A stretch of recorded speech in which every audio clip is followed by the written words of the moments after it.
हूं निरंजन सिंह एंड स्वागत करता हूं आपके अपने चैनल लॉ विद निरंजन में।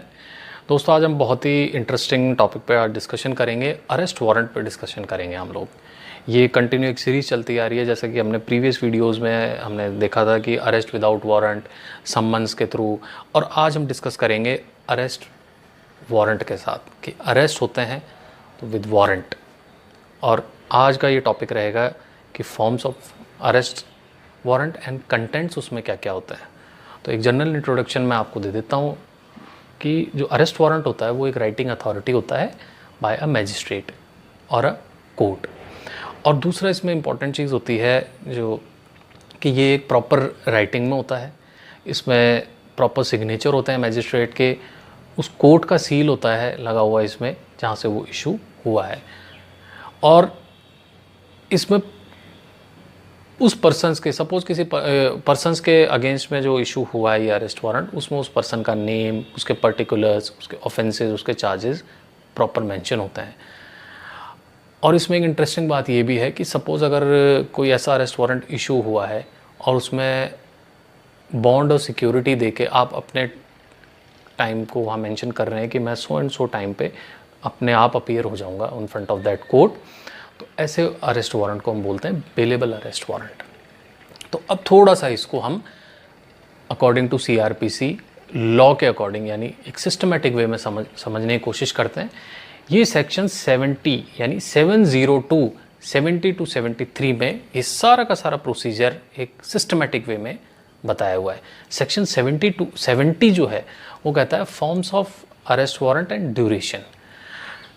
अब फॉर्म जो अभी हमने जो डिस्कस किया था कि प्रॉपर राइटिंग में होगा, सील एंड साइन होंगे, एंड ड्यूरेशन कब तक होगी, या तो मुझ तक वो रिसीव हो जाए, रिसीव होके एग्जीक्यूशन हो जाए उस अरेस्ट वारंट का, जब तक कि उसकी ड्यूरेशन रहेगी, और जिस कोर्ट ने वो अरेस्ट वारंट इशू किया है वो उसको कैंसिल ना करते।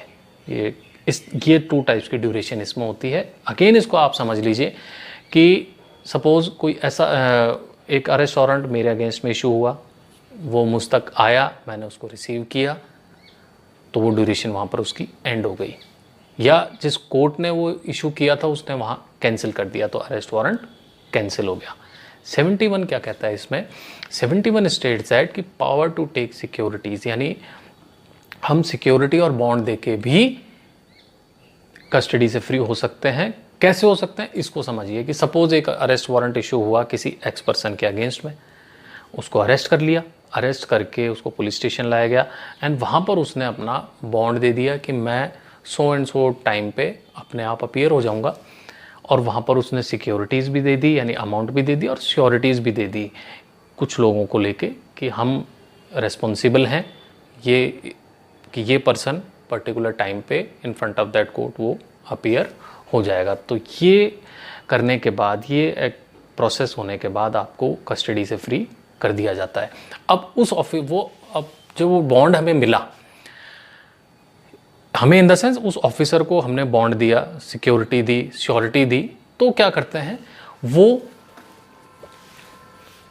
आगे इस बॉन्ड को कोर्ट में फॉरवर्ड कर देता है कि 71 का एक्शन, 71 की हमने कार्रवाई की है और वो इतने इतने डेट को या इतने इतने टाइम पे अपने आप अपीयर हो जाएगा। अब 72 देख लेते हैं। 72 क्या कहता है? 72 कहता है स्टेट्स दैट कि जो अरेस्ट वारंट होता है वो किसी भी पर्सन को डायरेक्ट किया जा सकता है, कि यानी किसी पर्सन को दिया जा सकता है, बिल्कुल दिया जा सकता है। जैसे ऑर्डिनरी हम देखते हैं कि पुलिस या पुलिस ऑफिसर्स को, पुलिस ऑफिसर या पुलिस ऑफिसर्स को अरेस्ट वारंट दिए जाते हैं कि आप सो एंड सो पर्सन को आप अरेस्ट करके ले आइए। और सपोज ऐसी सिचुएशन हो कि इमीडिएट एक्शन की रिक्वायरमेंट हो, तो क्या करेंगे, और वहाँ पर वो पुलिस ऑफिसर्स अवेलेबल नहीं हो, तो कोर्ट क्या करता है, किसी अदर देन पुलिस ऑफिसर्स भी कंपिटेंट ऑफिसर्स को डिटेल कर देता है कि ये आप एग्जीक्यूट करवाएंगे।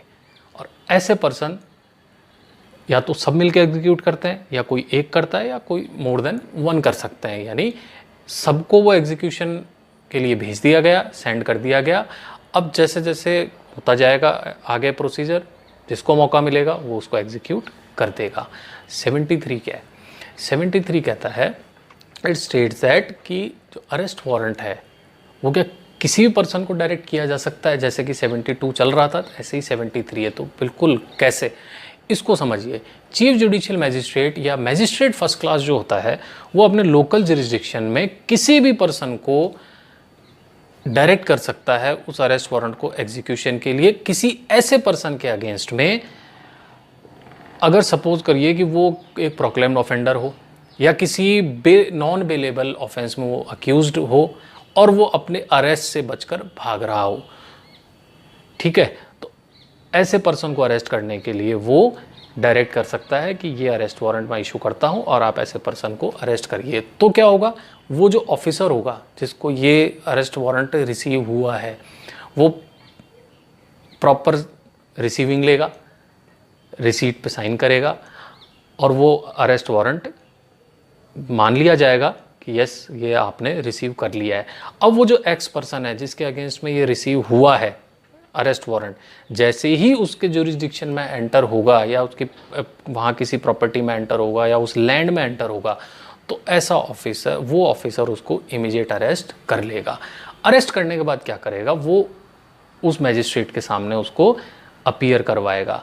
लेकिन अगर सपोज करिए वहाँ 71 की अगर कार्रवाई हो रही है कि बॉन्ड और सिक्योरिटी, वो सिक्योरिटी दे रहा है वो अरेस्टेड पर्सन, तो उसको फिर वो रिलीज़ अपनी कस्टडी से कर देगा।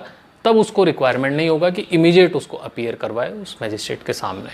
तो दोस्तों ये एक इंट्रोडक्शन था आज के एक टॉपिक का, अरेस्ट वारंट का and contents of the warrant का। इसमें और इंटरेस्टिंग फैक्ट्स आएंगे, और इंटरेस्टिंग फैक्ट्स हैं जो हम अपकमिंग सीरीज़ में डिस्कस करेंगे।